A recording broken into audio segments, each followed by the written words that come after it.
할렐루야, 할렐루야. 5월 28일 특별히 우리 주일 찬양 예배 성령 강림절을 맞이하여서 이 자리에 오신 성도님들 참으로 귀한 것 같습니다.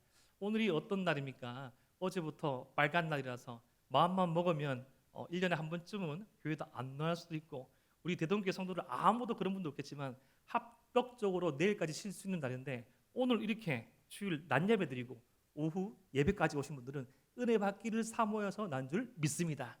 그래야 해서 하나님께서 정말 우리가 사모하는 그 은혜를 주시기를 바랍니다. 참 시대가 어렵습니다. 참 힘들지요. 많이 힘든 것 같습니다. 시대가 힘들면 힘들수록 많이 팔리는 것이 있다고 합니다. 바로 복권입니다. 우리나라는 나라가 관장하여서 복권을 팔고 있지요. 그 파는 그 캐치프레이즈 중에 하나가 인생 대박, 인생 역전의 꿈이라는 그런 캐치프레이즈가 있습니다. 지금은 또 이렇게 많은 이제 가격이 상승하여서 이런 복권의 값어치가 예전에 비해서 상대적으로 많이 낮아졌지만, 여전히 인생 역전, 인생 대박을 꿈꿀 수 있는 것이 복권은 사는 길이다라고 하는 것입니다. 그래서 이제 복권을 사는 사람들이 있는데 참 확률이 낮지요. 사람마다, 수학자마다 그런 의견은 다른데, 대충 말하자면 한 곳에서 한 날에서 번개를 2번 맞을 확률을 맞으면 복권이 당첨된다고 합니다. 근데 모르겠습니다. 주위에서 아무도 안 되는데 또 되는 사람이 있다고 합니다. 그런데 이 복권이 당첨되는 사람들한테 공통적인 어떤 공통점이 하나 있답니다. 그게 뭔고 하면 꿈을 꾼다는 것입니다. 한번 조사해 봤습니다. 지금은 달라졌고, 예전에 이 국민은행에서 복권을 관장하고 발매를 할 때 어떤 꿈을 제일 많이 꿨나라고 물어봤습니다. 그 중에 많이 꾼 꿈 중에 하나가 돼지꿈, 돼지꿈. 돼지가 놀다가 소복히 나의 품으로 품었을 때 자고 일어나서 복권을 샀더니 되었더라. 그리고 이제 꿈에 어떤 분이 나타나십니다. 조상이 나타나가지고 뭐라 하거나 엉엉 우시거나 점지해 주셔가지고 복권을 사라 해서 샀더니 되었더라. 이것은 한 2등, 3등입니다. 가장 많은 비율로 나타나는 꿈이 뭔 줄 아십니까? 똥꿈입니다. 똥꿈. 이 사람의 배설물의 꿈을 꾸면 이걸 보고 막 묻혀가지고 있는데, 아유, 이 똥꿈이 그렇게 금전운이 좋다더라라는 미신을 가지고 그런 분들이 많이 복권을 사는 시도를 하셨겠죠. 그래가지고 복권이 되신 것입니다. 이 꿈에 튀어나올 만큼, 꿈에 나올 만큼 인생 대박, 인생 역전의 꿈은 인간의 어쩌면 이 본능적인 본능이기도 한 것 같습니다. 좀 왕처럼 군림하고 좀 이게 갑 중에 갑이 되어서 좀 을이나 병이나 정의 삶이 아니라 남들을 좀 이렇게 편하게 말할 수 있고, 좀 경제적인 어떤 그것을 고민에서 벗어나서 소위 지금 이 시대에 말하는 어떤 파이어적 경제적 자유를 일찍 얻고 싶어서 그렇게 한탕을 노리는 사람들이 많이 종종 있는 것 같습니다. 그런데 사랑하는 대동의 성도 여러분, 아십니까? 저와 여러분들 하나님의 백성들은 다 왕과 같은 존재입니다. 우리는 복권에 당첨되지 않아도, 어떤 로또에 걸리지 않아도 이미 왕과 같은 존재입니다. 베드로전서 2장 9절 말씀.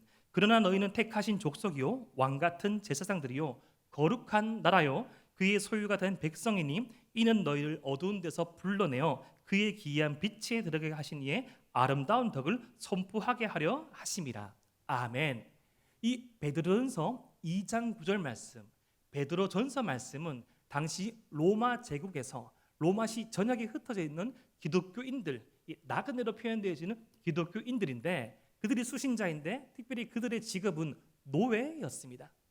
노예가 어떤 존재입니까? 어떤 명령을 하거나 지시를 하는 존재가 아니라, 어떤 주인이나 왕에 가까운 존재가 아니라 누구로부터 지시를 받고 하루하루의 생존을 참 고민하고 하루하루 생존을 고민하면서 살아갈 수밖에 없는 존재들인데, 그런 노예가 많이 모여져 있던, 노예로 구성되어 있던 당시 기독교인들에게 너희는 왕 같은 제사장이라고, 비록 이 땅에 발붙어 있는 이 현실은 종과 같은 현실이지만 왕과 같은 정체성을 잃어버리지 말라라고 당부하며 말하고 있습니다. 이러한 이 종의 형실, 이 왕의 정체성은 이 성경의 마지막 말씀인 요한계시록에서도 드러납니다. 우리 요한계시록 5장 10절 말씀을 함께 읽어보겠습니다. 시작. 그들로 우리 하나님 앞에서 나라와 제사장들을 삼으셨으니 그들이 땅에서 왕노릇 하리로다 하더라. 아멘. 사도 요한이 이 시대에 이 역사의 마지막을 보면서 그들로 이 하나님의 말씀을 따라가는 자, 이긴 자들은 이 땅에서 왕노릇 하리라.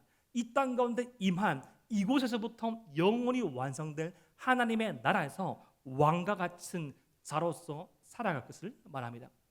혹시 여기서 이제 저보다 더 연배가 많으신 선배님이 더 많으신데 그런 찬양 아시죠? 왕 나는 왕자다. 하나님 나라에 나는 왕자다. 그런 그런 찬양 복음성 아시죠? 저는 이게 무슨 의미인지 잘 모르고 왕 하니까 좋아가지고 남자들이 왕 하면 반대편에서 여자들이 나는 공주다 하고 결국 그러다가 하나님 나라의 왕과 공주가 싸운 기억이 참 많습니다. 우리는 존귀하신 주님의 자녀라는 찬양이었는데 뭐 의미도 모르고 하다 보니까 초등학교 시절에 그렇게 장난스럽게 찬양을 불렀던 것 같습니다. 말씀에서도 우리를 왕이라고 하고 찬양에서도 우리를 하나님 나라의 왕과 공주로 일컫고 있지만 주님께서 우리를 어여쁜 자다, 존귀한 자라 말하고 있지만 오늘 말씀 서두에서 밝혔듯이 현실은 만만치 않은 것 같습니다. 왕의 꿈, 종의 현실, 이것은 이 땅 위를 살아가는 저와 여러분들 모든 하나님의 백성의 숙명이기도 하고 고민거리이기도 한 것 같습니다. 왕의 정체성을 가지고 있지만 왕의 꿈을 꾸었지만 종의 현실을 살아가는 이 땅의 그리스도인들에게 이러한 삶을 살아낸 가장 대표적인 인물로 저는 요셉이 생각났습니다. 특별히 요셉 이후에 우리 주님께서도 이 왕의 꿈, 종의 현실을 살아가시면서 마가복음 10장 45절에서 이렇게 자신의 정체성을 밝히셨습니다. 우리 마가복음 10장 45절 말씀을 함께 읽겠습니다. 시작. 인자가 온 것은 섬김을 받으려 함이 아니라 도리어 섬기려 하고 자기 목숨을 많은 사람의 대속물로 주려 함이니라. 아멘. 얼마 전 이번 주입니까 지난주입니까? 이 복음주의 신영에서 아주 훌륭하신 팀 켈러라는 목사님께서 돌아가시기 전에 명작 중에 하나가 마가복음 이 강해였습니다. 이 마가복음 강해의 제목이 종왕이었습니다. 종과 왕이 어떻게 일치될 수 있습니까? 우리 주님의 정체성이 종으로 오셨지만 왕 같은 사역을 하셨는데 그것은 종의 모습으로 하셨다. 우리 주님께서 섬김을 받으러 온 것이 아니라 섬김으로써 이 세상을 다스리는 이 세상의 이 세상의 가치를 역전시키시는 모습을 보이신 주님, 그 왕의 꿈, 종의 현실을 가장 잘 살아간 구약의 인물 가운데 요셉을 소개할 수 있는데 우리가 흔히 요셉이라는 말을 들으면 한 세 가지 정도의 키워드가 떠오르는 것 같습니다. 그 첫 번째는 요셉이 이 잘못에 대해서 고자질하는 사람이다. 두 번째는 요셉이 채색 옷을 입었다. 세 번째는 요셉이 꿈을 꾸었다는 그런 키워드를 들 수 있겠습니다. 이 왕의 꿈, 종의 현실을 가장 잘 살아낸 이 요셉의 이 첫 번째 키워드 잘못에 대해서 한번 살펴보려고 합니다. 우리는 흔히 형들의 잘못을 말하는 요셉을 잘 알고 있습니다. 오늘 말씀에서도 그러한 모습이 나타나는 것 같습니다. 우리 창세기 37장 2절 말씀을 함께 읽어보겠습니다. 시작. 야곱의 족보는 이러하니라. 요셉이 17세의 소년으로서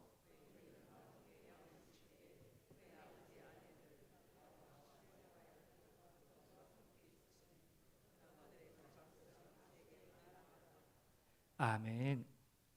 제가 이제 기회가 주어지면 이 오후예배 때 요셉을 중심으로 계속 말씀을 전하려고 합니다. 맹구한 이 오후예배의 성격이 이 하루의 사역을 마무리하고 우리 교회를 대표하고 이 3대가 아우를 수 있는 그런 예배인데 하나님의 나라의 이 특성, 하나님 나라의 은혜를 가장 잘 설명해 줄 수 있는 인물 가운데 저는 이 야곱, 이 요셉이라고 생각합니다. 근데 우리 야곱에 대해서 참 잘 알고 계시죠? 야곱의 아버지 이삭도 잘 알고 있습니다. 이삭의 아버지 아브람도 잘 알고 있습니다. 참 탈도 많고 흠도 많은 집안입니다. 그런데 아십니까? 성경을 자세히 아무리 읽어봐도 이렇게 믿음이 4대나 전수된 것은 거의 보기 드뭅니다. 특별히 이스라엘의 왕의 역사를 살펴보면 2대를 넘기기가 힘든데 그렇게 탈도 많고 흠도 많았지만 아브라함, 이삭, 야곱, 요셉의 아들 그 므낫세와 에브라임까지 길게 보면 5대까지 이들을 통해서 하나님 나라의 공동체가 어떤 것인가를 가장 잘 드러내 주는데 그 중간에 그 핵심 인물 가운데 요셉을 우리는 꼽을 수 있습니다. 오늘 2절 말씀에 나타난 요셉에 대한 설명이 17세 소년으로 설명되어 있습니다. 성인의 나이에 근접한 독립할 수 있는 사람이지만 여전히 야곱의 가문에서는 거의 막내충에 속합니다. 근데 그들이 누구랑 같이 있으니까 비라, 실바의 아들들, 그러니까 이 야곱의 이 서자, 야곱의 첩의 세 번째, 네 번째 부인의 자녀와 함께 지내고 있습니다. 요셉은 누구의 아들입니까? 라헬의 아들이죠. 라헬이 누굽니까? 야곱의 둘도 없는 사랑입니다. 야곱은 라헬을 위해서 무려 20년의 시간을 바쳤습니다. 제가 만약에 저희 아내를 20년 동안 따라다녔다면 이제쯤 결혼하고 애가 3살쯤 됐겠네요. 아니다, 훨씬 넘었겠습니다. 제가 34살쯤 만났으니까. 제 개인적인 이야기에서 죄송합니다. 34살에 만나가지고 20년 따라다니면 54살에 가능합니까? 대부분 우리가 20대 초중반의 사람 만났는데 20년 동안 기다립니다. 얼마만큼 사랑한 사람인데, 사랑한 자의 아들인데 가장 어떻게 보면 야곱과 친밀하지 못한 비라와 실바의 아들들과 함께 있습니다. 구약 학자들은 이 요셉의 위치를 이렇게 생각합니다. 이미 이전부터 어쩌면 형들에게 미움을 받아서 위치했을 수도 있고, 야곱이 가장 신뢰하는 아들이 요셉인데 야곱이 가장 신뢰하지 못하는 가장 이 시한폭탄과 같은 존재가 빌하와 실바의 아들들인데 그들이 잘하고 있나 못하고 있나를 감시하려고 보냈다는 것입니다. 그도 그럴 것이 오늘 말씀에 앞에 있는 말씀 창세기 35장 말씀에서는 믿었던 레아의 아들 시므온과 레위가 그 가나안 땅에 있는 그 사람들을 한 마을의 남자를 다 살인하는 엄청난 일, 잔인한 일을 저질렀죠. 정말 얌전한 고양이가 먼저 올라간다고 생각도 못했습니다. 어쩌면 그 어머니를 닮아서 무덤덤하였던 생각일 수 있는데 그 시므온과 레위가 그 여동생의 상처, 아픔을 제대로 통제하지 못하는 아버지의 잘못을 보고 분노하여서 정말 하나님의 이 복을 전하기 위해서 주의 말씀을 전하기 위해서 지혜를 깬 게 아니라 한 마을을 일시에 죽이려고 계략을 깨매고 그로 말미암아 온 가나안 사람들이 이 야곱 가문에 대해서 주목하고 위협하던 그 위기에 처한 적이 있었습니다. 야곱의 입장에서는 두 번째 누가 사고를 치겠냐고 했을 때 대표적으로 생각되는 그 사람들이 바로 빌하와 실바의 아들들일 수도 있다는 것입니다. 그런데 그렇게 같이 지내다 보니까 진짜 그들이 잘못을 했어요. 여기 우리말 성경에서 잘못으로 나와 있지만 히브리 성경에서 라아라고 악한 일을 했고 악한 일을 이 요셉이 부모님께 말하는 것을 보여줍니다. 사랑하는 대동의 성도 여러분, 하나님의 백성이 악 앞에서 침묵하면 됩니까? 안 됩니까? 안 되죠.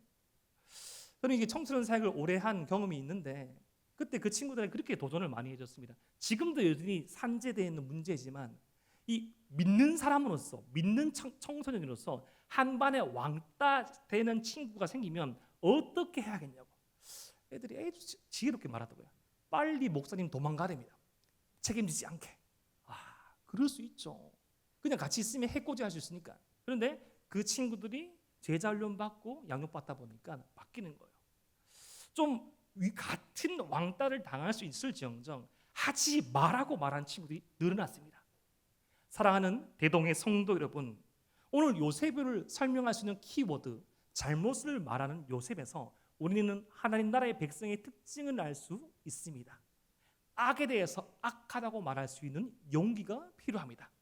이것은 고자질을 잘하는 어떤 어린 철부지의 모습이 아니라 요셉이 이 하나님 나라의 가치를 알고 그에게 부여받은 사명을 감당하는 것입니다.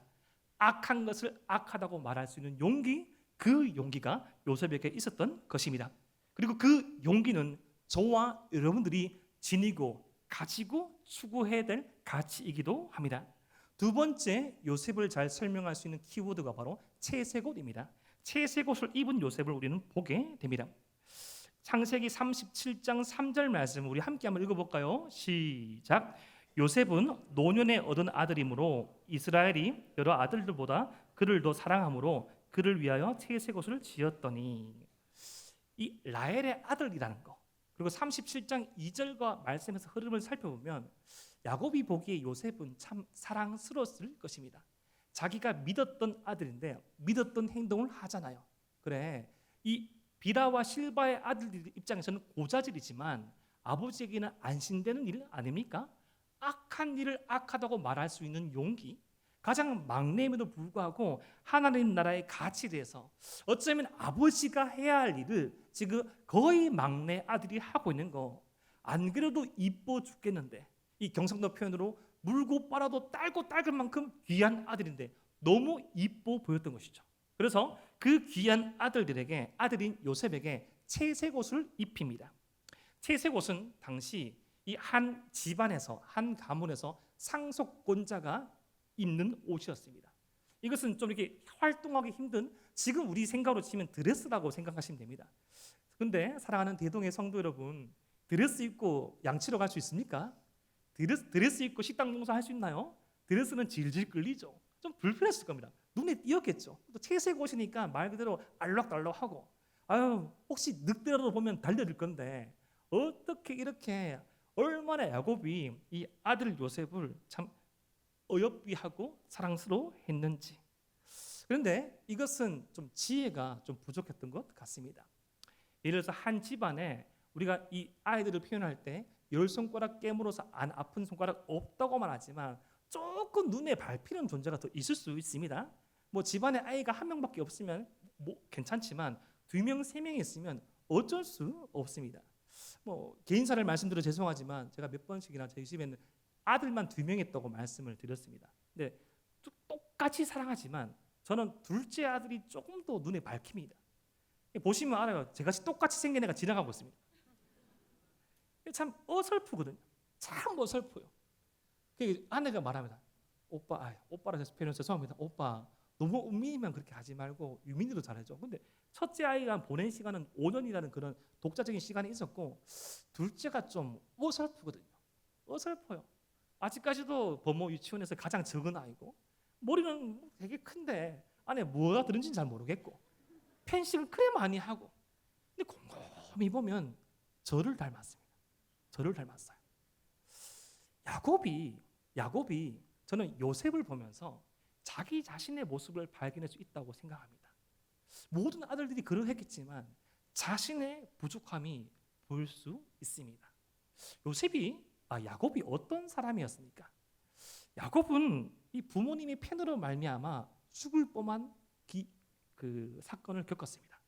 하나님의 말씀대로 순종하였더라면 일어나지 않을 일이 이삭이 에서를 편애하고 리브가가 자신 야곱을 편애하여서 한 집안이 풍질박살나망하고, 그 떠나기 싫은 등 따시고 배부른 그 고향 땅을 떠나서 자기보다 한 수 두 수 위에 있던 그 외삼촌 라반 밑에서 죽을 고생을 다하고, 그 출발점이 편애였는데, 부모님의 과중한 사랑이었는데 그 과중한 사랑을 다시금 되풀이하고 있는 야곱, 그 사랑을 받고 있는 요셉, 그가 입고 있는 채색옷, 어쩌면 하나님의 은혜 가운데 살아가지만 인간의 힘으로서는 어찌 풀 수 없는 어떤 결핍, 어떤 아픔, 어떤 잘못을 저는 채색옷이 보인다고 생각합니다. 이미 알잖아요. 우리는 수많은 시행착오를 겪고 왔습니다. 내가 이때 약하고, 내가 이때 넘어지고, 우리 집안에서 우리 어떤 사건에서 이것이 민감하고, 나의 자녀가 무엇이 약하고, 내가 탐내지 말아야 할 것이 뭔지 알지만 참 잘 넘어집니다. 잘 넘어지고 잘 쓰러지고.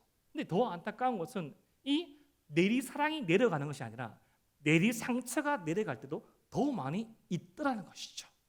사랑하는 대동의 성도 여러분, 이것이 바로 저와 여러분들이 살아가는 이 땅의 현실입니다. 그런데 이 부족하고 연약한 우리를 이 비교할 수 없는 편애로, 비교할 수 없는 사랑으로 주님께서 품어주시죠. 주님께서 품어주십니다. 인간의 편애는 받으면 상처가 생깁니다. 이 사랑을 받고 이 사랑을 못 받으면 그 사랑에는 한계가 있기 때문에, 양이 정해져 있기 때문에, 왜 나는 이만큼은 사랑해줬는데 왜 얘는 이만큼 더 사랑해주냐, 이 양의 사랑의 차이가 있죠. 그런데 우리 아버지 하나님의 사랑은, 우리 주님의 사랑은 측량할 수 없습니다.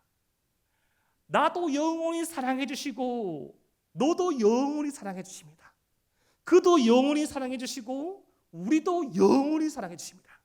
우리 한 사람 한 사람 한 사람 한 사람을 세상에서 찾아볼 수 없는 편애로 사랑해 주신 그 주님, 오늘 이 창세기 37장 3장 말씀은 우리가 이 땅에 발부터 살아갈 때 어쩔 수 없이 볼 수 있는 이 편애라는 그 한계가 주님의 은혜로 극복할 수 있는 그 시선까지 우리를 보여주고 있는 것입니다. 그런데 아직은 그러한 진리를 깨닫지 못하는 형들의 눈에 채색옷까지 입은 그 요셉이 이 눈의 가시로 보이기 시작했습니다. 이제는 더 이상 요셉을 편하게 대할 수 없게 되었다고 말씀에 나와 있습니다. 세 번째 요셉을 설명할 수 있는 키워드는 바로 꿈입니다. 우리가 너무나 잘 알고 있는 말씀의 내용이죠. 요셉이 꿈을 꾸고 말합니다. 첫 번째 꿈이 6절과 7절에 나와 있지요. 우리가 너무나 잘 알고 있는 곡식단에 관한 꿈입니다. 그리고 두 번째 꿈은 이 9절에 나와 있는데 해와 달과 11개의 별들에 관한 꿈입니다. 그런데 우리는 이렇게 흔히 생각할 수 있습니다. 이 선입견 중에 하나가 요셉이 꿈을 자랑한다. 그러니까 요셉이 꿈을 자랑해서 여기에 대해서 이 오해를 해가지고 형들이 더 큰 미움을 받았다라고 생각할 수 있는데, 조금 더 말씀을 살펴보면 자랑의 뉘앙스가 있었지만 꼭 그러한 의도만은 아니었다는 것을 살펴볼 수 있습니다. 원문을 살펴보면 요셉이 꿈을 말할 때마다 계속적으로 강조하고 있는 말 중에 우리말로 번역하면 보세요라는 말이 있습니다. 이게 히브리어 힌내인데 보세요. 이게 또 어감이 자랑을처럼 들리지만 이 보세요라는 말은 신약으로 풀이한다면 우리 주님께서 중요한 말씀을 하실 때 진실로 내게 이르노니 들을 끼는 자는 들으라. 하나님의 말씀을 대언할 때, 하나님의 말씀을 전할 때, 이 구약의 다른 말씀에 보면 선지자들이 하나님의 말씀을 들으라 할 때 힘내라는 표현을 쓰거든요. 보세요, 들으십시오, 경청하십시오. 그러한 의미에 있어서는 지금 요셉이 언약 백성, 언약의 가문에서 하나님의 말씀을 받들어서 전달하는 선지자적 역할을 하고 있음을 우리는 볼 수 있습니다. 왜 그렇죠? 지금 어쩌면 야곱이 그 역할을 해야 되는데 악한 어떻게 언약의 백성이라고 눈에 뜨고 씻어서 봐도 찾아볼 수 없는 모습이 한 개도 없는, 어쩌면 하나님 나라의 꿈이 성공인가 실패인가 그 절대절명의 순간에 이 꺼져가는 하나님의 빛 가운데 다시금 타오르는 진리 불의 역할을 요셉이 하고 있다는 것이죠. 그래서 그렇기 때문에 이 하나님의 말씀, 이미 앞선 자신의 삶 가운데 꿈으로 계시하시는 하나님의 말씀을 경험한 야곱은 그것을 자랑으로 여기지 않고 조금은 뭐라 하지만 11절 말씀 보니까 그의 형들은 시기하되 그의 아버지는 그 말을 간직해 두었더라고 모세는 기록하고 있습니다. 그런데 안타까운 건 거기까지였습니다. 마치 사무엘 시대에 영안이 어두워지고 몸이 비둔해진 엘리 제사장이 자꾸 어린 사무엘이 처음 하나님의 음성을 듣자 찾아가서 묻죠. 제사장님, 누가 저를 부릅니다. 처음에 알아들었어야 했는데 한 번, 두 번, 세 번 찾아갑니다. 그때 비로소 조금 영안이 발동되어서 주의 종이 듣겠나이다, 말씀하여 주시옵소서라고 말하고, 그 말을 한 사무엘에게 어떤 메시지가 주어집니까? 엘리와 두 아들들이 죽겠다는 메시지가 전해집니다. 그런 말씀을 들으면 어떻게 됩니까? 아이고, 그럴 수 있겠나라고 마치면 안 되죠. 회개하고 돌아서야 되는데 아이고, 이루어질지어다 하고 끝나갑니다. 영안이 조금 열리고 그 비둔해진 몸으로 표현되지는 그 영적인 무기력함이 드러났던 엘리의 상태가 지금 위기를 극복하였지만 야곱의 상태와 흡사한 것 같습니다. 그 말을 간직해 두는 것으로 그치면 안 되고 야곱은 영적인 아비 역할을 해야만 했습니다. 다시금 요셉의 꿈을 좀 더 살펴보기를 원합니다. 자, 4절 말씀 보니까 아버지가 형들보다 요셉을 더 사랑한 것을 보고 미워하고, 5절 말씀 보니까 요셉이 꿈을 말해서 형들이 미워하고요. 8절 말씀 보니까 한 번 더 꿈을 말하고 난 다음에 한 번 더 꿈을 말하기 전에 그의 꿈과 그의 말로 인해서 더욱 미워하고, 11절 말씀에 마지막 두 번째 꿈을 듣고 시기하더라고. 그러니까 히브리 표현으로는 가장 감정이 폭발되는 촉진제가 꿈이었는데, 과연 요셉의 꿈이 형들에게 이 분노를 폭발시킬 것만 하신가? 그러한 종류의 꿈인가에 대해서 살펴보겠습니다. 그런데 첫 번째 요셉이 꿨던 이 꿈은 실상은 목축업을 하는 야곱의 집안과는 아무런 어떤 연관성이 없는 꿈이었습니다. 지금 야곱은 목축업을 주로 합니다. 그런데 한 번도 대보지도 못한, 예를 들어서 산삼을 키운 꿈을 꿨는데 그 산삼이 내한테 절하더라. 산삼을 좀 손에 키워봤으면 산삼이 얼마만큼 유익이 있고 어떤 산삼, 인삼이 아니면 금이 얼마만큼 유익된 걸 알면 네가 금까지도 노래라고 말할 수 있겠지만 지금 순전하게 목축업만 하고 있는 이 야곱의 집안에게 곡식단, 이 곡무름에 관한 이 꿈을 꿨다는 것은 실상은 이 시기심을 발휘할 수 있는 요소가 없는 것이죠. 아버지의 돈이 절하거나 아버지의 어떤 양이 절하거나 하면 네가 돈을 상속받아 네가 아버지 모든 재산을 드디어 탐내고 있구나 말하는 건데 한 번도 보도 듣도 못한, 왜냐하면 지금 가나안 땅에 정착한 것이 아니라 주되는 업이 이 목축업이기 때문에 농사를 짓는 것이 아니기 때문에 그거는 상관없는 말입니다. 근데 우리는 이 꿈의 실상을 압니다. 이것은 장차 언약 백성인 야곱 가족의 미래에 대한 꿈이죠. 지금 현재가 아니라 장차 닥칠 그 미래에 대한 꿈을 요셉이 꿈을 통하여서 하나님의 말씀을 전달하는 것입니다. 하나님께서 이 야곱 가문을 통해서 이스라엘 백성을 이루실 그 캡슐, 이 7년 대가문, 7년 대 이 풍년을 미리 말해주는 그 예고편이 바로 첫 번째 꿈 안에 있었던 것입니다. 형들은 지금 듣고 싶은 대로, 상상하고 싶은 대로 판단하고 요셉에게 분노하고 있는 것입니다. 요셉에 대한 시기심, 아버지의 편에 대한 분노가 듣고 싶은 대로, 상상하고 싶은 대로, 해석하고 싶은 대로 그것이 촉발되어서 더 분노하고 있는 것입니다. 예전에 제가 그런 말을 들은 적이 있습니다. 전에 교회에서 사역을 할 때 한번 이제 말씀을 전했는데 어느 이제 성도분이 담임 목사님께 메일을 보냈습니다. 두 분이 메일을 보냈어요. 한 분이 한 설교 말씀을 듣고 제가 너무 이 사상이 너무 빨갛다는 겁니다. 빨갱이에 가깝다고. 한 분은 너무 꼴통이라고, 보수라고.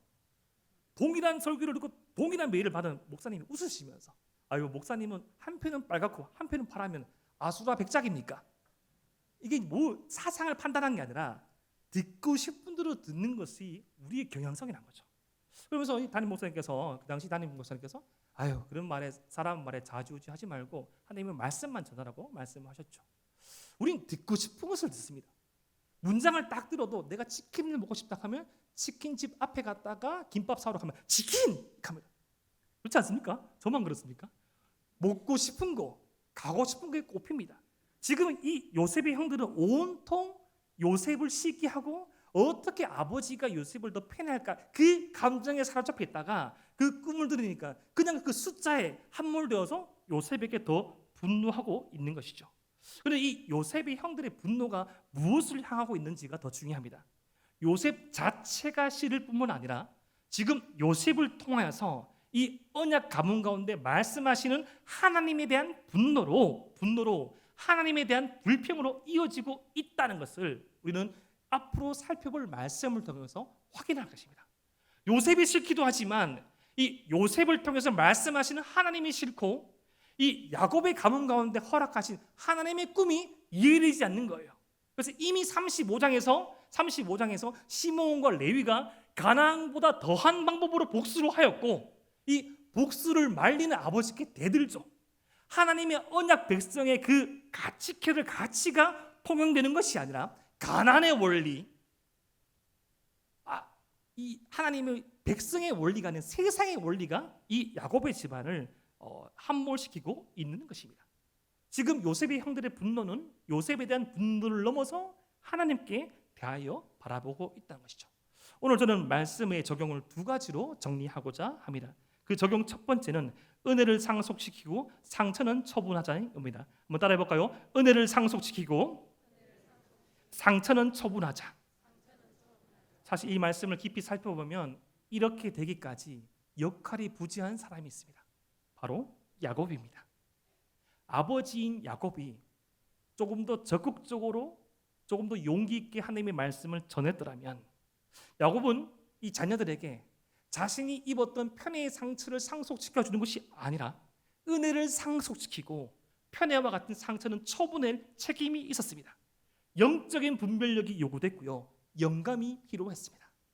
그러한 경험을 한 야곱이 나중에 바로 앞에서 그의 인생의 험악함을 고백하지요.